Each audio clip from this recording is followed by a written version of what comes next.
So hi hello friends, అందరికీ నమస్తే. ఎలా ఉన్నారు మిత్రులందరికీ నమస్కారం. ఫ్రెండ్స్, ఈరోజు మనకి ఆంధ్రజ్యోతి న్యూస్ పేపర్లో మెయిన్ ఎడిషన్లో ఫ్రంట్ పేజ్లో ఒక ఆర్టికల్ అయితే రావడం జరిగింది కదా.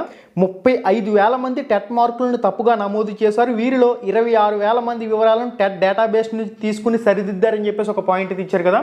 ఇక్కడ అభ్యర్థులందరూ కూడా ఒక ముఖ్యమైన విషయాన్ని గమనించాలి.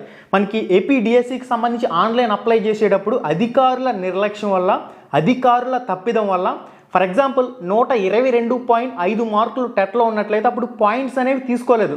ఓన్లీ 122 కానీ మాత్రమే ఎంటర్ చేయవలసి వచ్చేది. దీనివల్ల అభ్యర్థులు పాయింట్స్ తీసుకోవడం లేదని చెప్పేసి ఆ పాయింట్స్ని కూడా తీసేసి 125.5 వచ్చినట్లయితే 125 మార్కులు మాత్రమే నమోదు చేశారు. ఈ విధంగా చేసినా కానీ అక్కడ టెట్ స్కోర్ అనేది వేరియేషన్ పాయింట్స్లో వస్తుంది కాబట్టి బ్లేమ్ చేయడం అనేది అభ్యర్థులకి తప్పు అనడం అనేది ఏమాత్రం సరికాదు. అధికారుల నిర్లక్ష్యం వల్ల మాత్రమే పాయింట్స్లో టెట్ స్కోర్ అనేది తీసుకోకపోవడం వల్ల కొద్దిమంది అభ్యర్థులు అక్కడ టెట్ స్కోర్లో మిస్టేక్ అయితే జరిగింది. పాయింట్స్తో సహా తీసుకుంటారు కాబట్టి నో ప్రాబ్లం. ఈ విషయంలో మీరైతే వరీ కావాల్సిన అవసరం అయితే